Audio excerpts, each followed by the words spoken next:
3 Lives 3 Worlds. The Pillow Book. Lower volume. Original work by Tangqi Gongzi. English translation, Hamster 428. English editing, rockharlequin, Lily, JoannaKuang. Part 5 Mistaking Destiny. Chapter 18. Feng Jiu already had her plans. The first order of business when they were out of Fanyan Valley was to come apologize to her aunt. Back then, it was her aunt who brought her to Zhukongtian. After she was kidnapped by Dai Jun, they had lost touch for far too long.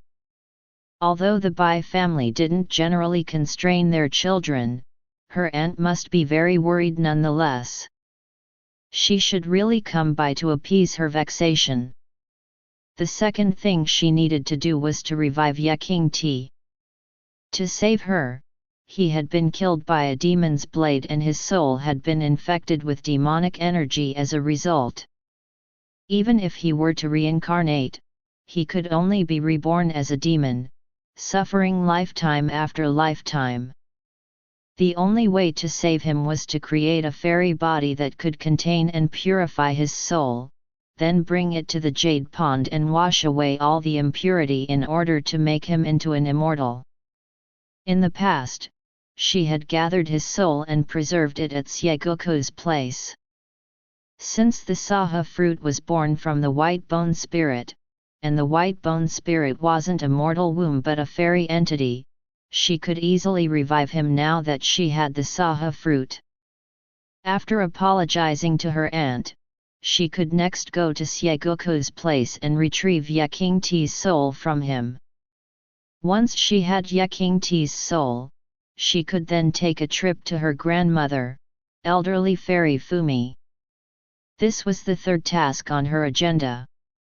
Although she and Daijun were now married, they hadn't had a wedding ceremony with family as witnesses. This type of ceremony meant little to Daijun, but it was extremely important to the elders in King Kaiu. A wedding was a must.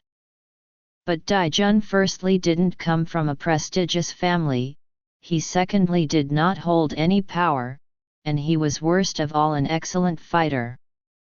It wasn't going to be easy for them to get a pass from her grandmother.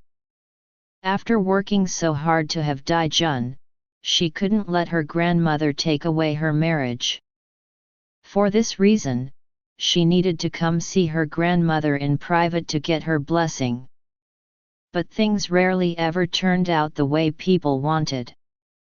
In a pavilion at Zaiwu Palace, Crown Prince Yehua of Heaven, Feng Jiu's handsome uncle-in-law, was leisurely painting. Bai Qian, her aunt, was leaning against a low divan reading a travel journal. The little Dou, her cousin, was curling himself in her aunt's arms as he took a nap. She nervously came over to greet her aunt. Her uncle-in-law the crown prince smiled at her, but her aunt didn't even lift her eyes. She only heard her voice coming from behind the book. "Oh, is that Feng Jiu? Have you forgotten what your responsibilities are these days?" This was the tone she used whenever something was amiss. She shuddered and stammered back, I don't remember." Her aunt still didn't look up as she continued, "Then let me remind you. Your Bingkang, concealment of weapon, ceremony is going to be in another 15 days. Bingkang ceremony." She suddenly recalled and looked gloomily at her aunt. "Auntie, are you waiting till the sun goes down to look at me? What if I hadn't come back in 15 days? Her aunt finally looked up, in her eyes was a smile. "If you really hadn't come back in another 15 days, I would have disguised as you and helped you out a little, but now that you're already back, don't even think about taking advantage of me. There are 15 days left. You'll have enough time to prepare if you sleep fewer hours each day. Tears fell as she exclaimed, "But I need my 8 hours of sleep a day." Her aunt looked at her sympathetically. "Ah, my poor pitiful child. But you're still so young. A couple of hours of sleep won't kill you." She looked to her uncle-in-law for help. Lord Yehua placed his brush down and said, "Poor child, indeed." Hope immediately kindled in her eyes. Lord Yehua switched to a rabbit hair brush and said, "It's a good thing you came back early. Had you come back next week, you might have needed to pull all-nighters." The hope in Feng Jiu's eyes flickered and went out in a poof. Even though the kingdom of King Kaihu did not have onerous etiquettes as did Zhukongtian, there were still some important rituals such as the Bingkeng ceremony. This was a ceremony each newly crowned ruler had to perform after he ascended the throne. The ceremony date would be divined by Baizhi Daijun from the enthronement date and the new king's birthday, usually a century later. During this period, the new king must personally make a weapon. On the day of the Bingkeng ceremony, he would encase it away in front of everyone's witness in the Holy Land for the next generation to use. For example, the Dozui sword she was using was her Aunt Bai Qian's masterpiece she had made for her own Bingkeng ceremony. Ever since Feng Jiu took over her aunt's position and succeeded as the new ruler of the East Land, she spent half of the past 200 years in learning and the other half in forging this magical weapon. What she made was a sword. Because the sword was made with materials from Hexu Mountain, it was called the Hex's sword. The Hex's sword had actually been forged a few days before her aunt's wedding, but she had no idea where its case had flown to. She used to think there was still plenty of time left. After her aunt's wedding, there shouldn't have been any problem even if she were to stay in Zhukongtian to play for a couple more months. Unexpectedly, she had forgotten all about this after she fell down to Fanyan Valley. If she just brought a bare sword to the ceremony for everyone to see, it would be strange if her grandfather, Baizhi Daijun, didn't skin her alive. Feng Jiu sighed to the heavens. There was now no need to carry out any of her previous meticulous plans. Making the sword case was her priority at this time. 15 days, 15 days. She just had to wing it for now. Feng Jiu sighed all the way to the 13th heavens Pundarika pond before she ran into Lord Liansong. The two walked together the rest of the way. Seeing Feng Jiu's mournful expression, Lord Liansong couldn't help but show some concern. Moved by his concern, Feng Jiu told him everything that was weighing her down. Liansong waved his fan and laughed, "Don't you have Daijun at home? Dong Hua's sword case making is the best in the world. He'd be able to do it in a day or two. Wouldn't it be a waste if you don't take him out to use in such a critical moment?" He teased, "Say a few sweet things and I'm sure he'll help you. Why are you here sighing?" At this point, half of Feng Jiu's mind was on what material to choose and what style to use. When she heard Lord Liansong, she vaguely replied, "I just thought that I should take care of my own business. There's nothing wrong in asking Daijun, but I'll never get any better if I rely on him for everything. Daijun also wouldn't want me to become a useless person who always relies on him. At most, he'll just help me devise a schedule to keep track of the progress. He likely won't help me much with anything else." She remembered something as her eyes suddenly lit up, "Or, why don't you make a bet with me to see whether Daijun would offer to help me or not? If I win, you'll let me have the leftover precious Yufu jade you used to make Chenjiu Yuanjun's dagger from last time." If you win, I'll make you sweet and sour fish with the plump fish from Pundarika Pond for half a month. The two were entering the palace gates at this time. Lord Liensong put away his fan and laughed.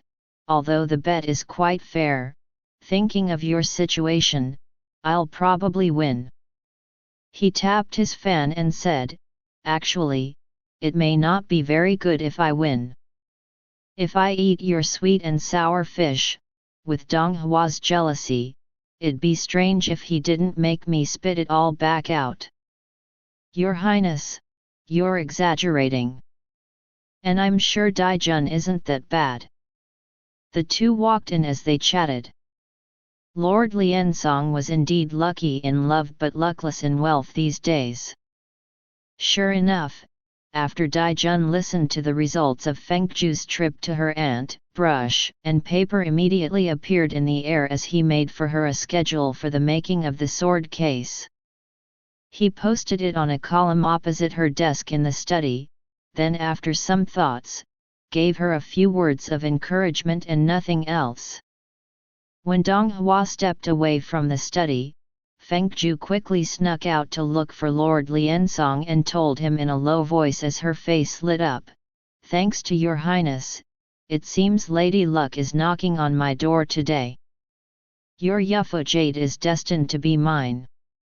Lord Liensong also replied in a low voice, "You were looking quite down not long ago. Why are you so happy now? Just because you've won a Yufu jade from me?" Feng Jiu's voice dipped lower. "It's been decided that I'll have to make a good sword case within 15 days. I can't be any sadder than I already am. It's better to let go after fretting for a while. It's such a pleasant surprise that I can swindle your Highness's Yufu jade to add some bling to my sword case. How can I not smile?" Outside, Dong Hua had ordered Zonglin to set a chessboard and 2 stone seats under an autumn tree. The study had been taken over by Feng Jiu today. Right now, she was designing her sword case at the desk. He and Liensong would be bothering her if they played chess in the study. Since today's weather was warm, playing chess outside in the cool breeze wasn't a bad idea. Zonglin carried the chessboard around as he kept looking for better locations, asking Daijun whether this was okay or that was okay. But it was never okay. Zonglin sweated all over.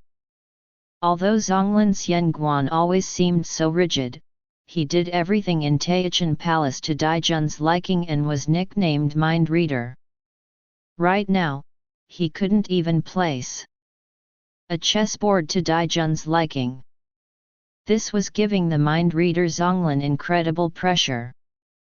Shifting back and forth, Lord Zonglin was about to collapse when he heard Daijun unhurriedly say, "This location isn't bad." Lord Zonglin just couldn't understand. The chessboard was now all the way in the shades of the colored leaves. It was too far to enjoy flowers from here. Why would Daijun take a fancy to this spot? When he rose and wiped his sweat with his sleeve, he looked up and saw the long desk inside the study. Behind the desk, Feng Jiu was laying out paper and ink. Lord Zonglin was suddenly enlightened. It seemed because the desk wasn't quite facing the study's door, no matter how one looked in from outside, the view wasn't very clear. Lord Zonglin said to Daijun with the utmost sincerity, "There is a nice cool breeze outside. Since Her Highness Feng Jiu's desk is too far away, she's less likely to enjoy that breeze. Let me move Her Highness's desk a little." Daijun gave him an appreciative look and nodded approvingly, "Yes, move it a little." Feng Jiu was hard at work inside. Dong Hua and Liensong were also hard at work outside. Black and white stones were crisscrossing across the chessboard. Lord Liensong seemed enthused, we were also having wine while playing chess last year in Taichan Palace. I remember giving you a piece of advice then. I said that if you were looking for a queen to do spiritual study with one day, Jihe wouldn't be a bad choice. But to be honest, it was a little forced to couple Jihe with you. It's just that at the time, she had already been at Taichan Palace for so many years. But I now see that you didn't wait in vain after all if you were spending all these years waiting for Feng Jiu. She is really the only one fit to be your queen. Dong Hua arched an eyebrow and said, "Have you come drunk today? You rarely ever say anything this sensible." Lian Song paid little attention and laughed, "No, I didn't come drunk. But I did make a bet." He added, "Although my impression of Jihe wasn't bad, she's pretty alright at dancing, but if we speak of beauty and air, to tell the truth, Jihe is nowhere near Feng Jiu." He placed a white stone down and continued, "Today I told Feng Jiu that she could look for your help in making the sword case, but she said she should take care of her own business. She couldn't keep relying on you and become useless. I originally thought it was just some pretty words since a young lady will always want to be spoiled. I didn't imagine that if you didn't help her, she really wouldn't care. She actually meant what she said." Dong Hua gazed to the study where Feng Jiu was. The girl in red was concentrating on the white parchment in front of her. There were times when her expression was solemn. Imaginably, this was how she would look in the future when she reviewed the courtiers' memorials. Dai Jun placed a black stone onto the board and softly said, "Xiao Bai has always been very sensible." The sensible Feng Jiu was so busy these days that her feet couldn't even touch the ground. Before the immortals even put on their robes for morning court, she had already sat herself down in the study. She sat from dawn till noon, then from noon till dusk, then from dusk till midnight. Dai Jun also busied himself in the small garden in the back. On the third day when Zonglin moved all her things to the small garden, Feng Jiu finally realized what Dai Jun was busying himself with in the garden for the past few days. The hexagonal pavilion on the lotus pond had completely changed no matter where she looked. Its 6 sides were now covered with windshield screens. The crystal table and chairs had been replaced with a long table. A thick blanket was laid on the see-through glass floor to prevent cold feet. From what Zonglin said, Dai Jun seemed to have felt the study was too cramped and thus deliberately arranged this small pavilion for her to use. The first day she moved here, Feng Jiu felt that the little pavilion was definitely much lovelier than the study. Because the scenery in the garden was lively whether it was day or night, when she was tired from making the box, she only needed to gaze up to recover from fatigue. When she wanted to sleep, she only needed to lower the screens down into an enclosed room. Dai Jun's consideration moved her a little. Feng Jiu ate and slept in the pavilion. She was beyond busy, but if JoannaKuang were to compile a list of idol immortals, she sincerely felt that Dai Jun was bound to be in the top 3. She was forced to station inside the pavilion due to official business, but Dai Jun actually moved to the pavilion on his own accord. Although most of her tea was delivered by Dai Jun, and when she was too busy and skipped meals, Dai Jun also spoon-fed her, most of the time, Dai Jun was really just doing some idle reading inside the pavilion. When she was drawing the sword case, Dai Jun was sitting next to her to read. When she was choosing the timber for the box, Dai Jun was lying next to her read. When she was chiseling the wood, Dai Jun was dozing next to her to read. By the time she tried to roughly assemble the sword case, Daijun had fallen asleep with the book over his face. 10 days passed by in a blink. The box had been largely finished. Only the carving on the decorative Yufu jade was missing. Feng Jiu finally relaxed. In her sleep that night, she suddenly remembered something. Daijun seemed to have asked her a few days ago when she would be bringing him back to King Kaiu to see her parents. How did she answer him then? At the time, she was chiseling a piece of wood. She inattentively said the truth, "Once I've convinced my grandma and my old man, I'll bring you back." She was buried in work. As she recalled it now, her heart immediately gave a thud. How could she have spoken so bluntly then? Daijun's face was covered with a book at the time. For a long time, he did not speak, and she didn't pay any attention. Now that she thought about it, Daijun must have been upset. But he showed nothing strange in recent days. She couldn't help but lift open her eyes. In front of her was a peacefully sleeping Daijun. She touched his face and whispered in guilt, "I'll definitely convince my grandma and my old man soon, then bring you back to King Kaiu. I'm sorry for the time being. Don't be mad at me because of this." Then she gently patted Daijun's hair. Because she had apologized to Daijun, the large boulder in her heart was lifted. Looking at the sky, there seemed to be half an hour of sleep left. She nestled into Daijun's chest away from the moonlight and fell asleep. The Bingkeng ceremony was set for the 18th of February. Feng Jiu toiled through 14 days and nights. Just before dawn on the 16th, she finally dropped her chisel knife upon the completion of the case. Done. Now she could forget all about this. The 4-foot-long black wood case was made into a chest. The seams left no marks. A group of 5 playful foxes was engraved on the bottom and sides. The lid was studded with 2 fulling flowers carved from Yufu jade. Since Feng Jiu's culinary skill was excellent, she often carved radishes and pumpkins for her dishes.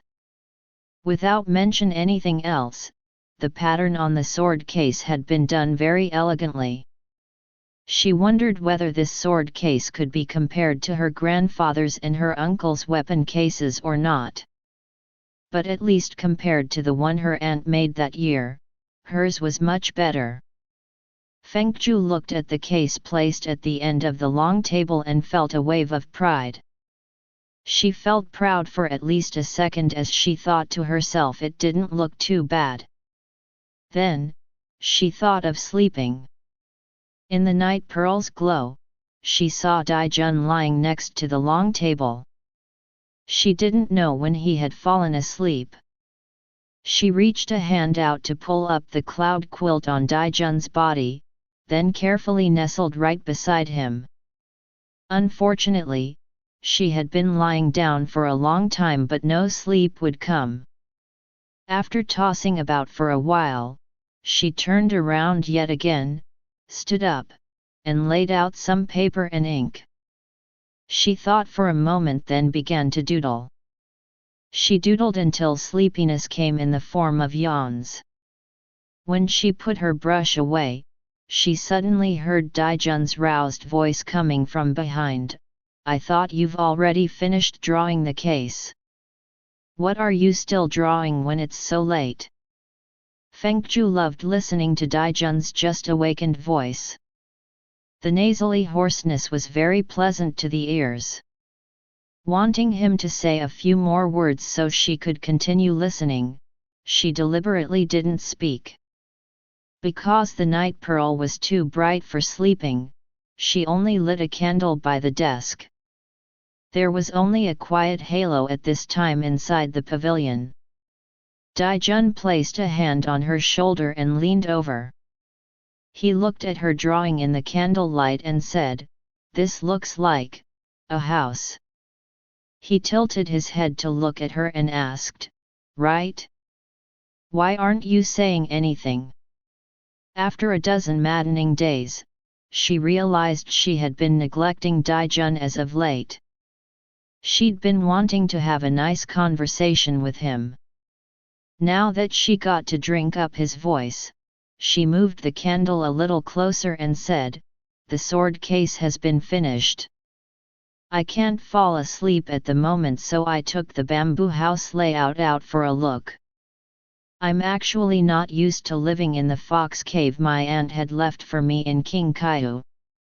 Since long ago, I've thought about constructing a small bamboo house outside the bamboo grove, but the layout I drew before didn't include a spare room for you and the cubs, so I want to reconfigure it a bit and let me go construct it.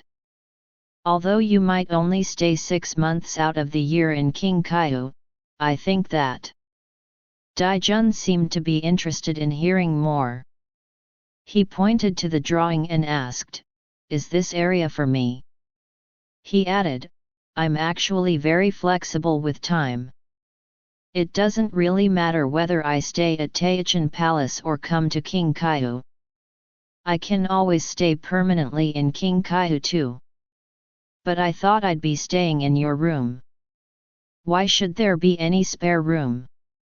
Feng Jiu proudly told him, "This is a result of my very thoughtful consideration. If we fight and I kick you out, you'll have nowhere to sleep. Although there is a study, if you sleep there, Migu will have to be troubled to prepare temporary beddings for you. That'll be too troublesome." Daijun was quiet for a moment before saying, "I feel that no matter how much I upset you, you still shouldn't kick me out." Feng Jiu waved her hand and said, "Oh, that's not important. Forget that for now. More importantly is adding a few rooms for the cubs. I intend to stay in this bamboo house for about 800 years, so we need to think about the number of spare rooms there'll be. How many do you think we should have?" "However many spare rooms there are is however many kids we'll have, is this what you mean?" "In that case, one is enough." Feng Jiu became sleepy again amid their conversation. She yawned and said, "Actually, I had wanted 2 rooms because wouldn't 2 little ones be more fun? But then I'm a little worried that they'd just play with each other and wouldn't be close to their mother. What am I going to do if they don't want to play with me? Auntie's household only has the little Do, so he always sticks to her. I think that is better, so I only drew 1 extra room in the layout, if you're not okay with this." Daijun acted decisively and told her, "Then have 2, don't worry about this drawing anymore. I'll take care of the rooms for them." "That's settled then." Feng Jiu had just finished yawning. She covered her mouth and said, "But," as Daijun blew the candle out. Due to the reborn Bodhi flowers' glow on the walls, it wasn't very dark inside the pavilion. Daijun slightly raised his hand. The 6 screens lowered and blocked out the stray light. Daijun's lips lingered on her forehead. He covered her with the cloud quilt, then pulled her into a hug. "If you don't sleep now, it'll be day again. You've been working hard for so many days, don't you feel tired?" Feng Jiu immediately forgot all about what she was going to say. She tugged Daijun's lapel and vaguely nodded. "I wasn't tired when I was talking to you just now, but I don't know why I'm feeling tired and sleepy now that the light went out. But did you take a look at the sword case? Did I make it well?" Daijun hugged her close. "Yes, I've seen it. You made it very well. Beyond the East Sea in the center of the mainland was King Kaiyu Kingdom. It had been 100,000 years since King Kaiyu had had a Bingkeng ceremony. According to the annals, the ceremonial stage was erected on Tangting Mountain in the East Land that year. On the stage were exotic flowers banding into a 100-step staircase that led to the highest summit on the mountain. Dressed in all white, a young Bai Qian had held the sword case with both hands and made her way up the flower stairway. When she reached the sacred Tangting Peak and encased the Dozua sword away, her grace was such that it was widely lauded by all the prehistoric deities present. True to its reputation as the Holy Land of the East, Tangting Mountain remained lushly verdant after 100,000 years, showing no sign of decline. The summit used as the Bingkeng ceremonial stage was where the first rays of dawn shone each day. The very large and very tall stage was entirely composed of auspicious clouds, clear and pure. The billowing mist was simply a picture of ethereal sublimity. As expected, the immortals held rather spectacular ceremonies. Although the spectator stands on the opposite side were entirely built from rare ancient timber grown on the mountain, and were thus reasonably extravagant, they were still a bit lacking compared to the stage of clouds. On that lacking grandstand sat 3 people at this time. On the far right was Zhukongtian's crown prince, Lord Yehua of Zaiwu Palace. To his left were Lord Liansong of Yuanji Palace and Dong Hua Daijun of Taichan Palace. Daijun sat in the middle, occasionally playing with a small crystal box in his hand. He turned and said to Liansong, "I can understand why you've come this early. You're here for what else but fun. But did Yehua mistake the hour to have come here so early?" Lord Liansong laughed obscurely. "You're considered quite blessed, you know, being able to come see Feng Jiu's Bingkeng ceremony. King Kaiyu rarely has this formal of a right. I reckon this must be the most important out of all the ones they have. Legend has it a young Bai Qian had enchanted all of the prehistoric immortals at her Bingkeng ceremony with her unparalleled beauty. Over drinks a few days ago, this kid Yehua said how lamentable it was he didn't have a chance to see Bai Qian perform her Bingkeng ceremony. He could only imagine what she looked like that year from the descriptions recorded in books. He probably came early today so he can see the place where Bai Qian had performed her Bingkeng ceremony that year."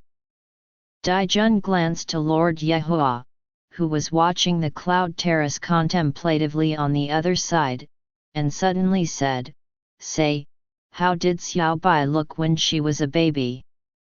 Lord Liansong choked on his tea. "Besides the fact that you probably won't want Yehua to hear this, he might also think you are purposely provoking him. He's going to keep in mind everything about you in the future." His gaze was temporarily caught by the crystal box in Dong Hua's hand. He pointed his fan at it and asked, "What's that thing in your hand?" Daijun opened his palm. "You're talking about this? Xiao Bai made me some snacks.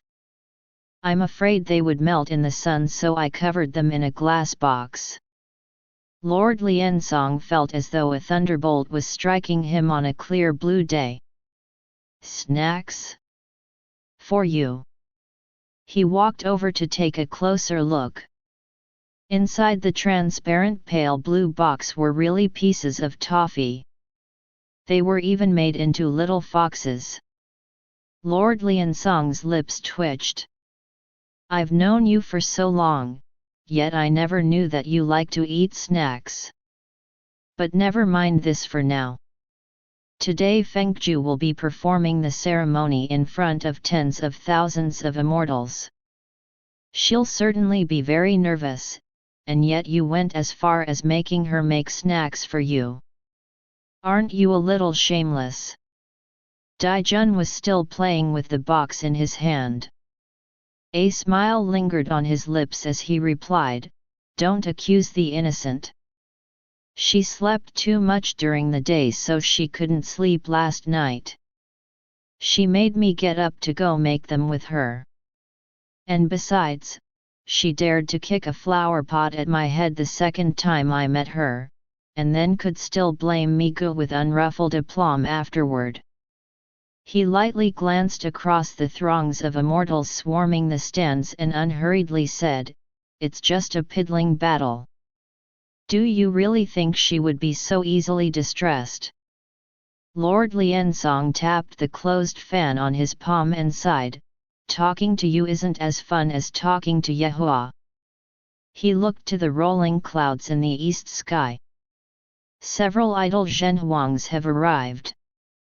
Bai Ji Daijun's family must have also arrived. I'm gonna go look for Yehua to sit down. You should also go take your seat at the top. When everyone comes and sees you sit here, he'll be afraid to sit down." He glanced to the seat on top, laughed and said, "According to rankings, Feng Jiu's grandfather will also sit below you." "Ha, since Feng Jiu actually has the nerve to bag you, it's true she doesn't need to be nervous about this sort of occasion." The throngs of immortals outside the stands were small fairies across the lands. High deity Bai Qian's Bingkeng ceremony had been far too long ago. Those who witnessed that ceremony had mostly passed away. The new generation of fairies could only sift through a handful of records in the annals and be fascinated by this ancient rite. As early as 3 days ago, they had swarmed into Tangqi Mountain to hold their places. When these little fairies saw the terrace of auspicious clouds that gave birth to a magnificent world in a matter of seconds, they sighed in contentment and thought to themselves they hadn't wasted their time in securing their seats. By the time they saw the 3 early arriving deities, all with unparalleled looks and each handsome in his own way, they sighed in contentment again and thought to themselves they hadn't wasted their time in securing seats. The ceremony had not yet begun, but there were already so many interesting things to watch. They wondered how much better it would be when the ceremony actually started. Again, they sighed in excitement and thought to themselves they hadn't wasted their time holding seats. Still too early for the ritual hour, the immortals began to mingle in socializing conversations. For example, there was a foreign fairy who accosted a local fairy sitting beside him. "May I ask if you are a King Kaihu fairy? Do you know who the black-robed and white-robed deities are among the first 3 to arrive?" The small fairy from King Kaihu blinked his eyes and proudly said, "The black-robed gentleman is King Kaihu's son-in-law, Zhukongtian's crown prince, Lord Yehua. I'm not sure about the white-robed gentleman with the fan. But since you only asked me about those 2, perhaps you know who the purple-robed silver-haired one is? He's quite good-looking." And yet, the immortals who arrived later all went to pay him homage. "Even though he looks quite young, I reckon he must not hold an insignificant position." He excitedly added, "So there are also such characters in heaven who are just like Her Highness Feng Jiu of ours. Her Highness Feng Jiu also doesn't hold an insignificant position despite her young age." The foreign fairy gulped in reply, "That revered deity's position is a bit higher compared to Her Highness Feng Jiu's of yours. Although I only bowed to him once when I ascended heaven for his bestowal of a rank," he swallowed again, "he was once the master of the universe who later retired to Taichan Palace, Dong Hua Daijun. His majesty is as old as time, his looks as radiant as the sun and moon. Her Highness Feng Jiu of yours." He had yet to finish when he was interrupted by the local fairy that stared wide-eyed at him. actually Dong Hua Daijun? Dong Hua Daijun in the flesh. His hands fisted in excitement. I really hadn't wasted my time saving seats today.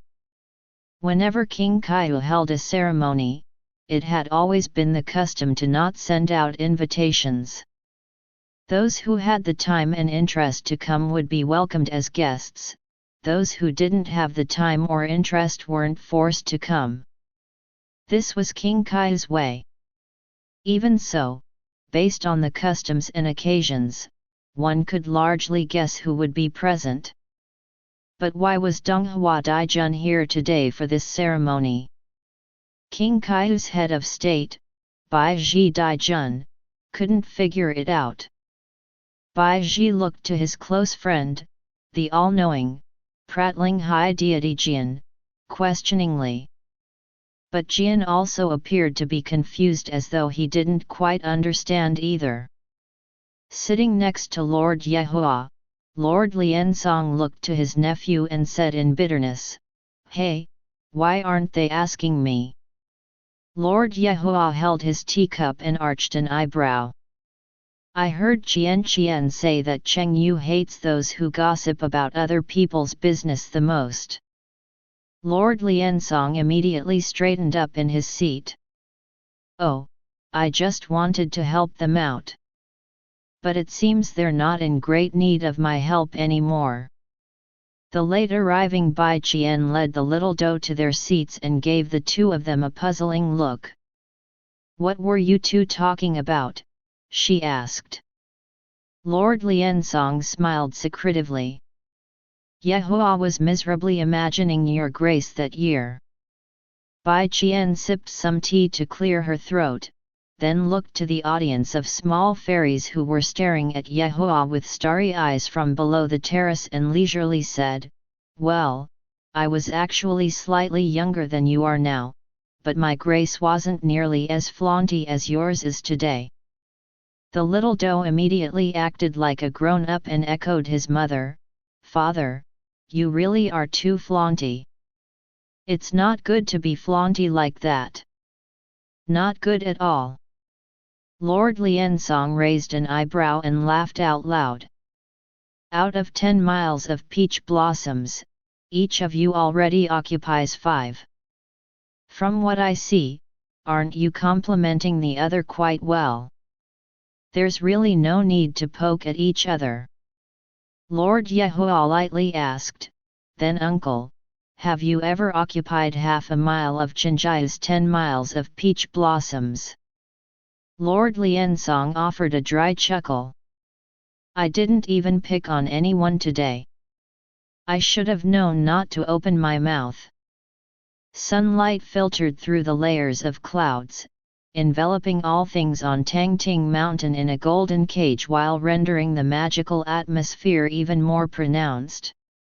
As sounds of music soared, a maze battle formed by 10 sword-wielding immortals suddenly emerged on the rosy cloud terrace.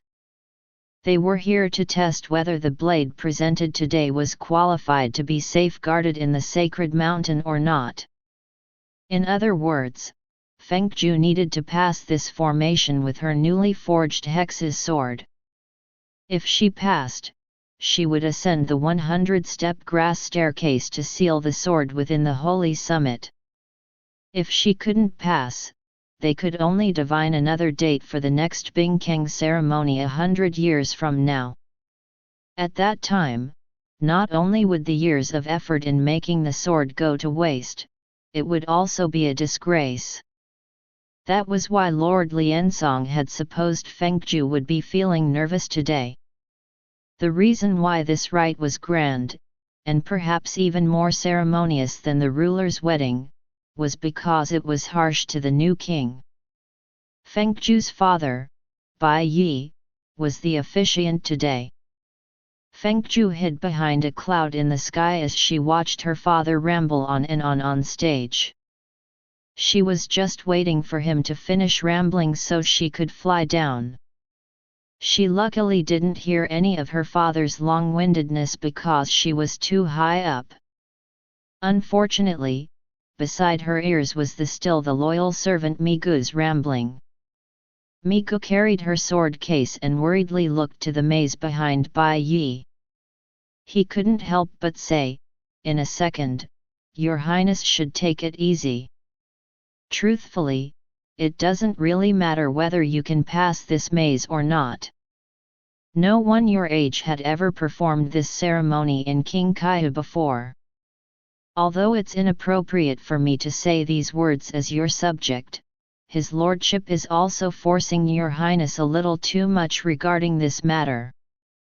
Migu's words came through Feng Jiu's left ear and went out of her right one. Her eyes were on her grandfather and Dong Hua Daijun. Suddenly, a ray of light flashed in her head. She mulled that her grandfather was actually the highest in Qingqiu. Why would she need to bother convincing her grandmother and parents about her marriage to Dong Hua if she could just convince her grandfather? Her grandfather was the one who had the final say. But how was she going to persuade him? He didn't care for ceremony, so perhaps she should candidly say to him, "Grandpa, I've found a husband. He's the one sitting above you today, Dong Hua Daijun.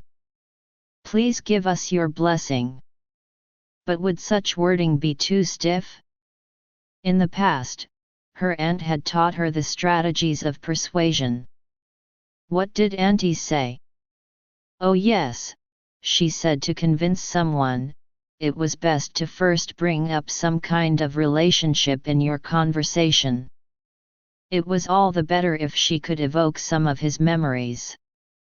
The most important thing was to let him feel a sense of familiarity. Additionally, it would be even better to express sincerity to him at the end. At this point in her train of thought, she felt she had understood. She revised the somewhat stiff remarks and whispered to herself, "Grandpa, I've found a husband. He's the one sitting above you today, Dong Hua Daijun. I heard that he was a former classmate of yours. And you've also fought under his command. Great.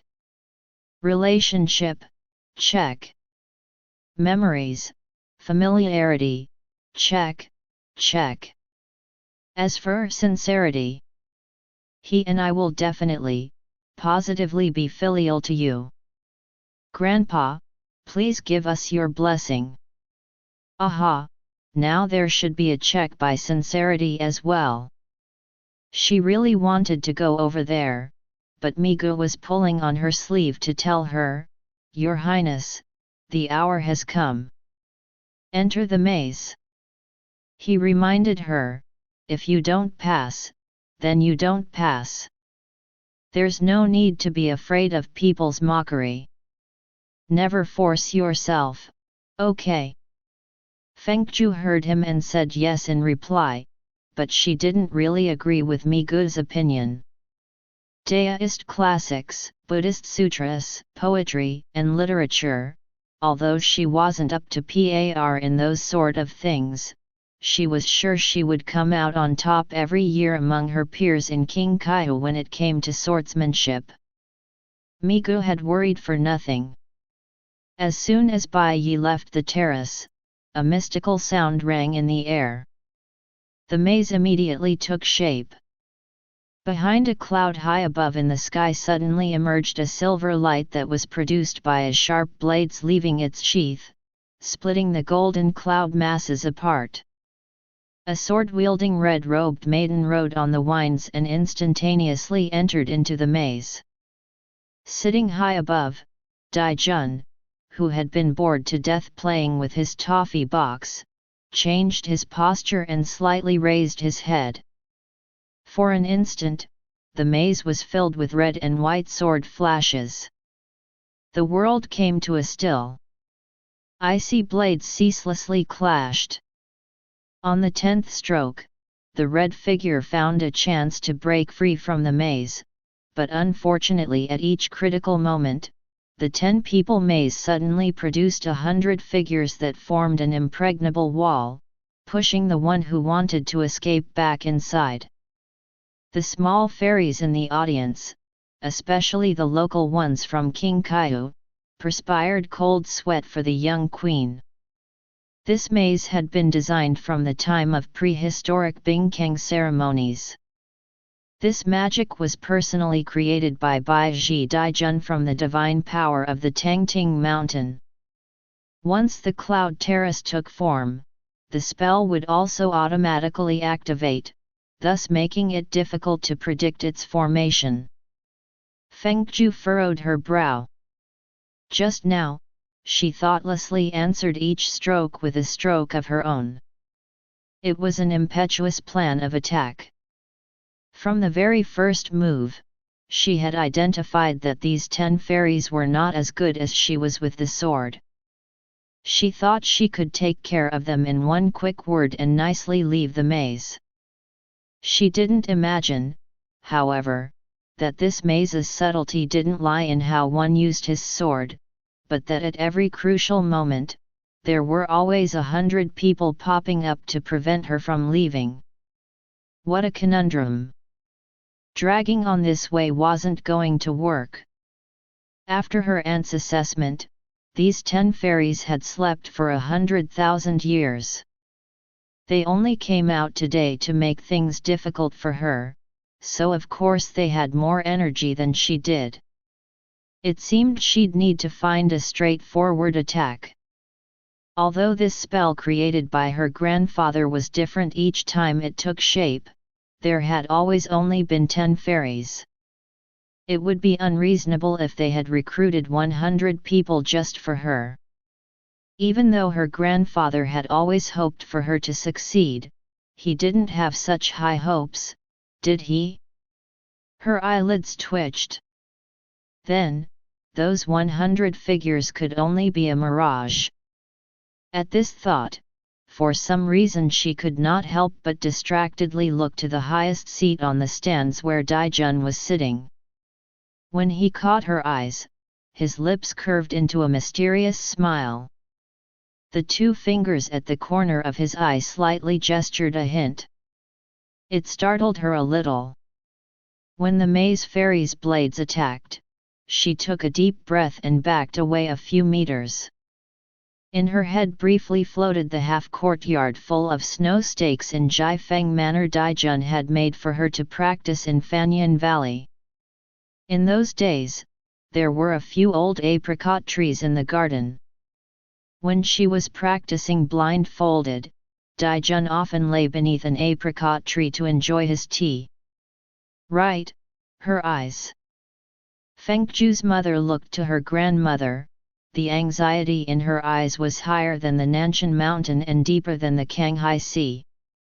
Why did Zhu have to run into this bloody maze? Even I may not be able to pass through it. Zhu is still so young, how much cultivation can she possibly have? Mother, what will we do? What will we do? A flash gleamed from Feng Jiu's grandmother's eyes as she thoughtfully said, "It's not necessarily a bad thing if she doesn't pass. I've always disagreed with your father-in-law's views. A young lady should be raised like precious pearls so that she can marry a good husband and make a good home, not so that she can do things like carrying on the ancestral mantle or inheriting the throne." This was all because you two had tossed Zhu to her paternal grandparents when she was little. If you had given Zhu to me that year, this wouldn't have happened. What man in this day and age would like a woman cavorting around with swords and spears? Your sister-in-law, Bai Qian, is our latest example. Wasn't she able to marry into a good family only recently after she stopped playing with weapons? If Zhu defeats this maze today, who among these young talented men is still going to dare to marry her? 2 drops of tears fell from the corners of Feng Jiu's mother's eyes. My husband said this maze created by my father-in-law is so critical because it is used to assess the new rulers and encourage them to be diligent after their accession to the throne. If Zhu doesn't pass, my father-in-law will undoubtedly think it's because she isn't motivated enough. She'll be punished no matter what. But in your view, if Zhu passes this maze, she may not be able to marry into a good family. What a dilemma! What will we do? What will we do? Feng Jiu's grandmother waved her hand and said with a sense of finality, then you and your husband must dissuade her grandfather if he wants to punish her. Is this more important than finding her a good family to marry into? She turned back to the cloud terrace, her words pleasant. Fortunately, Zhu is putting on quite a display today. She's showing her weakness rather well. Look, she had only avoided a few strokes, but she had won the affection and sympathy of everyone. From the way this is going, defeat is a foregone conclusion couldn't leave her grandmother's lips. A long while later, she pointed to the cloud stage while shaking like a dry leaf. How did she pass through? Because her grandmother was too busy lecturing her mother, she did not look too closely at how Feng Jiu had broken the formation. However, the deities in the stands and the audience of little fairies saw it all very clearly. Moments ago, the young queen was forced to the edge of the terrace. Just when their hearts were leaping to their throats, they suddenly saw her withdraw her sword and cut her own sleeve to blindfold her eyes.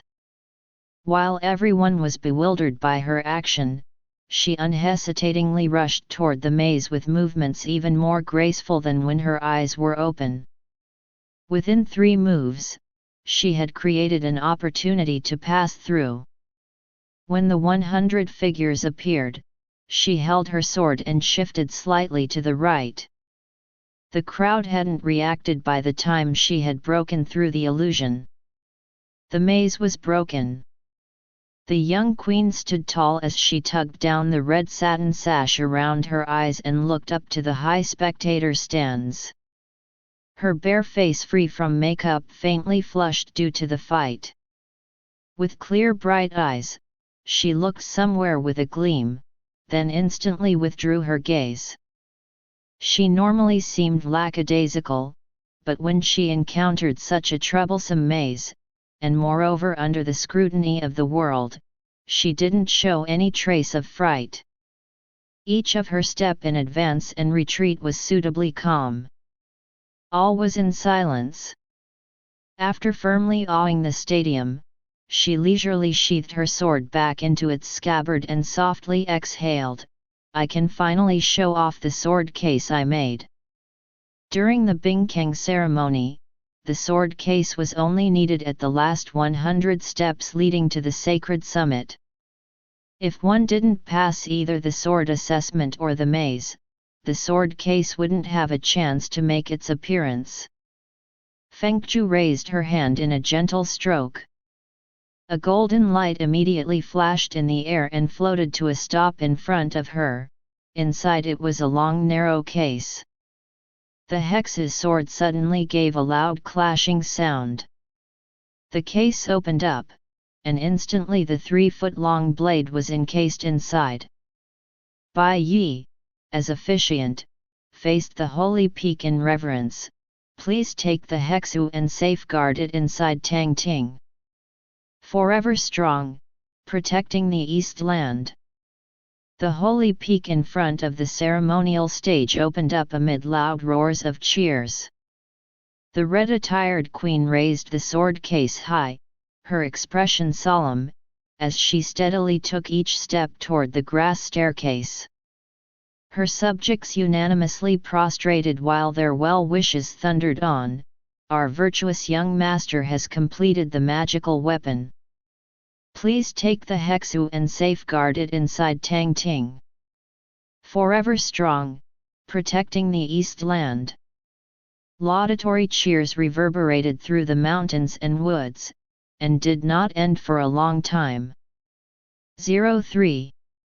This time, Lord Lianzong came to Tangting Mountain firstly to see Cheng Yu Yuanjun, who was there to join in the fun, and secondly to watch the festivity himself.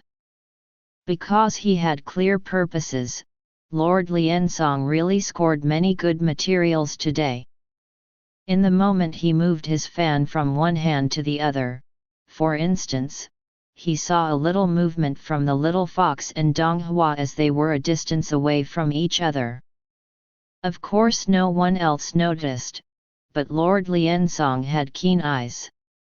He saw that once Feng Jiu broke the maze, she turned her attention to the stands. Daijun, who was on the highest seat, switched to propping his cheek with his left hand, then casually mouthed to her, "Beautifully done." The little fox smirked a bit, then restrained her smile and prudently withdrew her gaze back to the hex's sword. While waiting for her father to recite the ode, she even pretended to be unintentionally sweeping her eyes around to see whether anyone was paying attention to them. Batting eyelashes in public wasn't something even Lord Lianzong had done himself. He suddenly felt that he had wasted his name as the god of romance in all these years. He couldn't help but turn his attention to the group of fairies from heaven in the stands, singling out Chenjiu Yuanjun's figure there.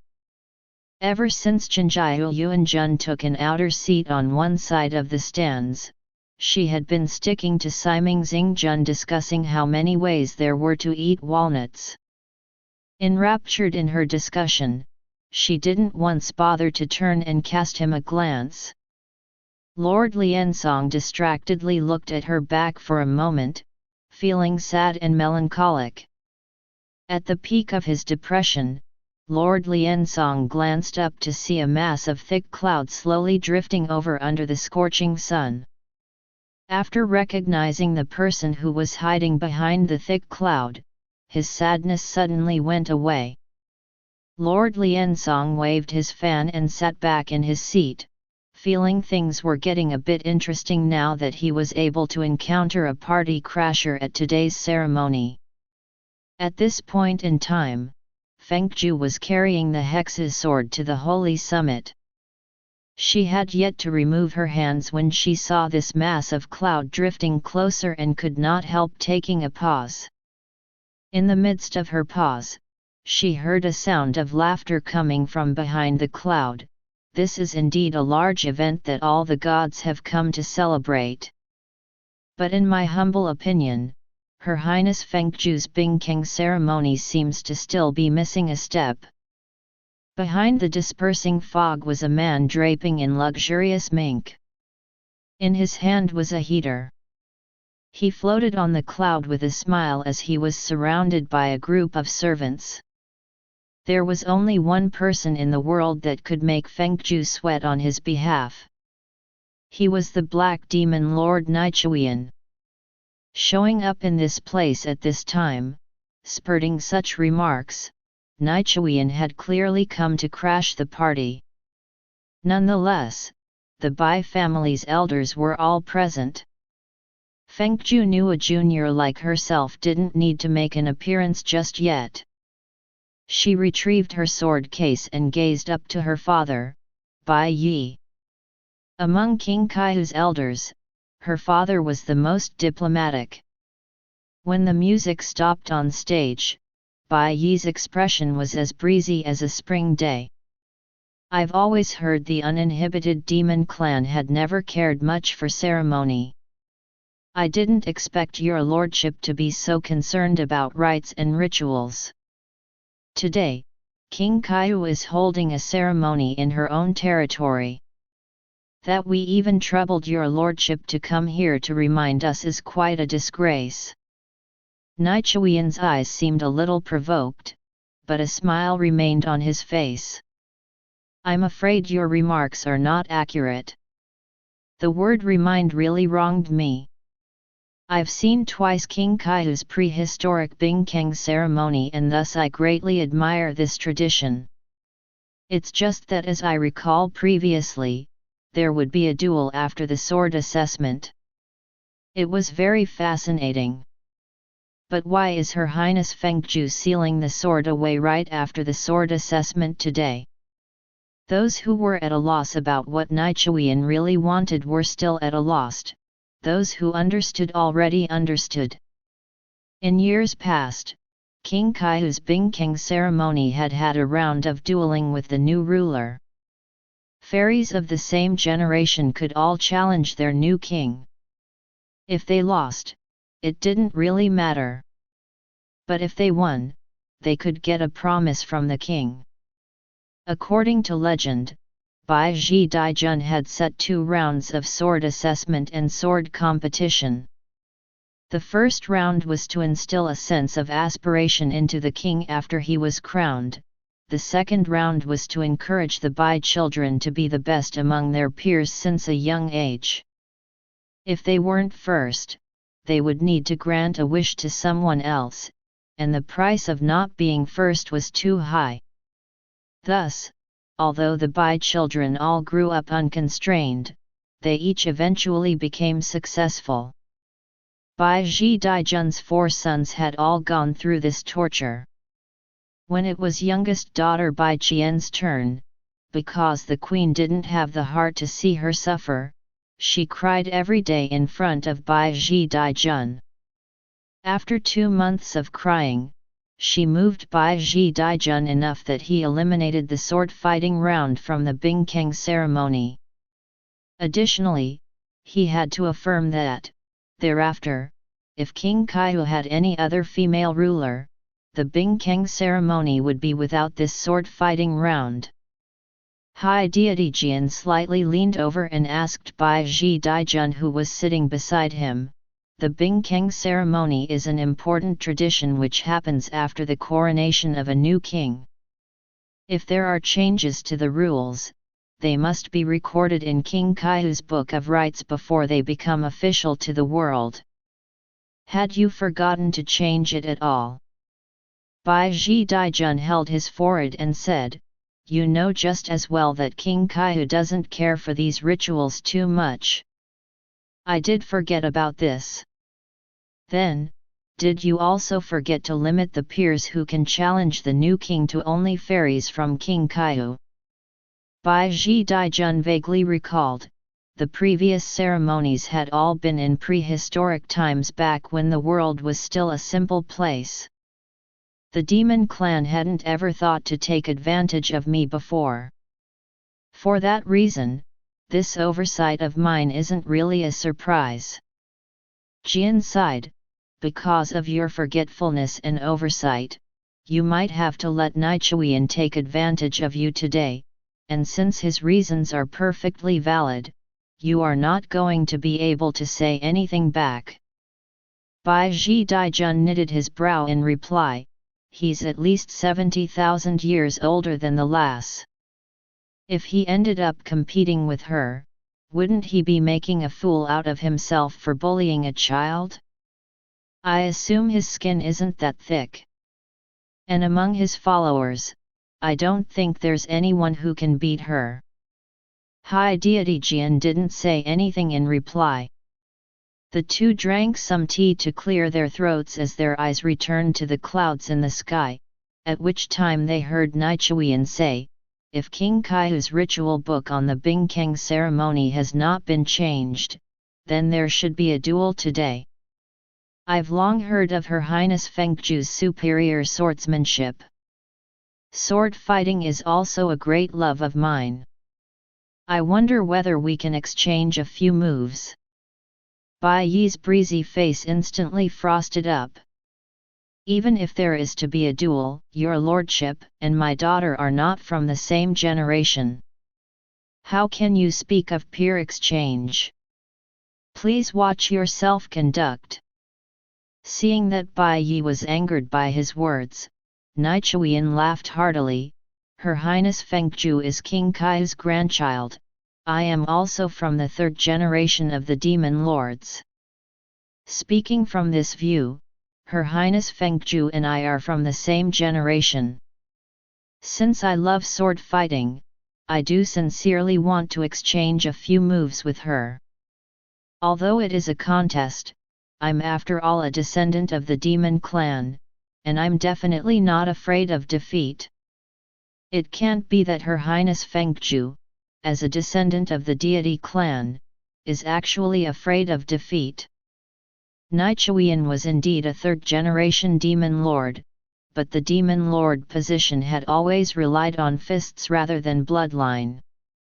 Saying that he and Feng Jiu were peers were really far-fetched, but even if it was far-fetched, it was ultimately a poor counter to nitpick over his logic. Furthermore, what was originally a competition within the clan had now become a contest between two clans from what he said. Even though the deity and demon clans had cultivated a certain neighborliness in recent years, they were still poking around for each other's faults. Now that Nichuan had issued such provocation in front of the entire world, Feng Jiu had no choice but to accept. There were those among the spectators who were genuinely worried for her, and there were those who were there only for the spectacle. Leading the former group was Kang Yi Shenjun, who had always been secretly admiring Feng Jiu, even till now. The latter group was led by Dong Hua Daijun's foster sister, Princess Ji He. High deity Jian glanced to the situation and gave Bai Ji Daijun a helpless look. You see? You have underestimated the situation. Success has never depended on face since the beginning of time. This thing called face is nothing but useless. Nichuan has determined to throw away his face to bully the lass. He probably wants a promise from King Kaihu so that he may later use for his ambitions. Unfortunately, you have always liked face and image. I know you'll only swallow your loss. Let the lassie go out and carefully play with him then. Bai Ji Daijun rested his teacup down. Let the lass play a few moves with him, he said as he nodded to Bai Yi. At his father's response and Nichuan's increasing glee, Bai Yi was frosty as he called Feng Jiu down from the top of the grass staircase. Compared to her father's silent indignation, Feng Jiu seemed very nonchalant in contrast. In addition to the ignorant few in the audience who looked at her expectantly, the slightly more sensible all understood she would never defeat Nichuan. She didn't think she necessarily had to defeat him, so she was very calm. Feng Jiu calmly opened the case, calmly extracted the hex's sword, then calmly placed her hands together and suggested toward Nichuan, who was also carrying a sword, "Sir, it's an honor." He wasn't an opponent she could beat as she pleased. Although there was no way she could win, fighting with him a bit might bring her some good harvest. Swords swirled on the stage. They sometimes swept like a flying dragon. They sometimes sparked flickers of fire. By the 10th stroke, Nichuan's iron sword had pointed straight at Feng Jiu's neck. A drop of sweat slipped to Feng Jiu's cheek from her temple. Ultimately, their strengths were too different. Nichuan withdrew his sword and sheathed it back into its scabbard as he feigned regret. "It's all because I had overestimated your highness's swordplay." It turned out the deity clan's swordsmanship only amounted to this. Bai Yi frowningly looked to his father. He gritted his words to Bai Ji, "Are we going to let him insult King Kaihu too after we already let him take advantage of us?" On stage, Feng Jiu modestly said, "Even if your lordship is 80,000 years older, or thrice as old as I am, we are peers after all. It only took all of 10 strokes from you to defeat me. You have my admiration." The corners of Nichuan's eyes curved into a little sneering smile. "How eloquent you are! But I have won this round. A win is a win. As someone who keeps your words, I reckon your highness won't take back your the word promise had yet to touch the ground when they suddenly heard a voice coming from the spectators' stands, "Wait!" All eyes turned to the direction of the voice. Its owner was a blue-robed fairy with a pleasant face. He was Hans Han Genren under Nuwa. Hans Han Genren had worked under Lady Nuwa for tens of thousands of years. Although his rank wasn't considerably high, because he was in charge of issuing marriage licenses for the deity clan, his peers always bowed respectfully when they saw him and avoided calling his name, only politely addressing him as Genren. Only until this Genren recorded a couple's marriage in his registry could they really be regarded as married. Reasonably speaking, this Genren didn't have anything to do with the Bingkeng ceremony. At this time, this totally unrelated Hans Han Genren was standing at one of the most remote locations on the right side of the stands.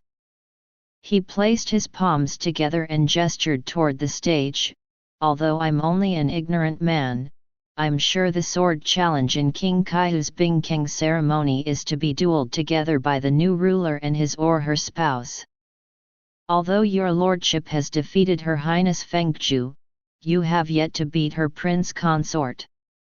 It seems a little premature to be asking Her Highness for a promise from King Kaihu." There was a burst of silence from the audience, followed by a burst of murmuring. Bai Ji Daijun's hand stilled on the tea table, High Deity Jian's face froze in shock, elderly Fairy Fumi's mouth dropped open, High Deity Bai Yi almost fell off his seat, and High Deity Bai Qian dazedly asked Lord Yehua, "She's married? To whom? Since when?" Lord Yehua prudently replied, "It must be if Hans Han Genren says it is." He suspiciously looked beside him to the third prince. The third prince acted like an honorable gentleman as he cried, "I'm not a gossiper, you know." Feng Jiu craned her neck to look to the highest seat on the spectator stands. The purple-robed silver-haired deity was nowhere to be found. Nichuian faced the troublesome Hans Han Genren in momentary silence and sneered, "I've never heard Her Highness Feng Jiu has a prince consort. Even if that's the case, it's not certain that I won't be able to beat him. Who is he? Please come up." "I really don't think you can beat him," Feng Jiu thought to herself. Everyone gazed up as they waited for the prince consort mentioned by Hans Han Genren to appear from the sky. But at this point in time, they saw a purple-robed deity unhurriedly ascending the ceremonial stage from the right side. He casually fixed his sleeves. "Shall we start? I've just left to grind my sword." He had long silver hair, an indigo headband, and a handsome and regal countenance. When he held a Buddhist sutra, he was solemn and tranquil beyond all existence. When he wielded a sword, he was as fierce as a destructive cyclone. He was the person who was sitting just now on the highest seat of the spectator stands, Dong Hua Daijun, the former master of the universe. Nichuian stiffened. The audience completely quieted. In the blink of an eye they had all dropped to their knees. On the stands, the high-ranking Zhenhuangs and Shangxians also unseated and got to their feet. If Daijun was standing, how could anyone else dare to sit? Feng Jiu vaguely remembered something like this had also happened once in Fanyan Valley. Once this person appeared at Plum Valley, the immortals all instantly got down on their knees. Feng Jiu finally came to understand why Daijun didn't like to leave home. Wherever he went, people kept kneeling down. It was exhausting just to watch.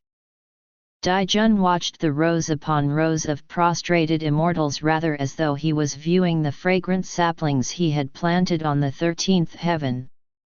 He slightly waved his hand to excuse the kneeling crowd, turned, and comforted Feng Jiu, who was standing beside him. "I knew you'd lose. Don't feel as though you've embarrassed me." He handed her a kerchief. "How many moves did you block?" Feng Jiu wiped her sweat with the handkerchief as she stammered, 10. Dong Hua nodded his head. "That's not bad." Then he turned to look at Nichuan and said, "What do you think about exchanging a few moves with me?" Black Demon Lord Nichuan was a man with a dream. Ever since the demon overlord Shaowen passed away, the demon clan had been divided into 7 factions and jointly headed by 7 demon lords. After attaining his Black Lord position, Nichuan had been bent on unifying the demon clan, where there would once more be an overlord who stood above all the others. Marriage alliance with the deity clan would be a great way to accomplish this dream. Unfortunately, all influential high deities from the deity clan were men, yet he was an orphan. Unlike Lord Suyang, he did not have a little sister to marry off. He took a step back to think. If there were a gay deity among these high deities, for his ambition, he would even sacrifice himself. That didn't work out. He took another step to think. If he wasn't related to them, it was best not to offend them. But if he must offend them, then he must at least negotiate a favor from them. His coming today had truthfully been very well calculated. He knew this move would certainly offend the Bai family of King Kaiyu, but for a promise from them, the offense would be well worth it. However, he never thought he would be offending Dong Hua Daijun as well. If things had come to this and he had offended everyone, not only the Bai family but also Daijun, then it was even more imperative that he secure that promise from King Kaiyu. He was decidedly not Daijun's opponent. He could never fight with him. With an extremely reluctant smile on his face, Nichuan said, "Your Majesty, you flatter me. This duel is originally an exchange to learn from peers. Her Highness Feng Jiu and I could be regarded as peers, but Your Majesty and I are separated by an entire prehistoric era. How can I ever be your opponent? Although I've challenged Your Majesty in challenging Her Highness Feng Jiu, you are so superiorly exalted that I'm afraid we're not equals after all. I fear your dueling with me will be contrary to the ceremony's rules." Having just received a shock, High Deity Bai Qian frowned to Yehua and Lian Song. He has an excuse for why he should duel with Feng Jiu, then he has an excuse for why Dong Hua shouldn't duel with him. This guy is so good at bullshitting that he's got all the reasons down. If Dong Hua rashly comes to a decision at this time, it'll indeed seem as though he's bullying his junior. When she finished speaking, she melancholically muttered a curse, feeling a bit worried. Lord Liansong idly tapped his fan and laughed. "I think Nichuan has overestimated Dong Hua's skin." There were various chatters among the audience at this point, but Daijun was very calm and quiet. In his calmness and silence was also a certain confusion. Following Nichuan's remarks, he mused, "You're saying that we're not equals?" He furrowed his brow. "How are we not equals?" Nichuan was speechless. The audience was also speechless. Daijun glanced at Nichuan, then glanced to his side at Feng Jiu and unhurriedly said, "Since she is my queen, she is naturally my equal." "You've just said that you are her peer, then it's only of course you are also my peer. A duel between the two of us is obviously an exchange between peers. Which rule from King Kaiyu's Book of Rituals would we be violating?" Nichuan stiffened. "This. Daijun slowly weighed his sword and said, "So I hear swordsmanship is a great love of yours. What a coincidence, I also love sword fighting. It can be seen that our meeting is serendipitous. Let's have a duel." The deities were entirely dumbfounded. High deity Bai Qian spat the tea in her mouth as Lord Liansong leaned on the arm of his chair to avoid getting himself sprayed. When he let go, he said to Bai Qian, "See. What did I just say?" Nichuian's nonsensical sophistry simply won't work on him. To Daijun, skin and face have always been immaterial things. End of chapter 18.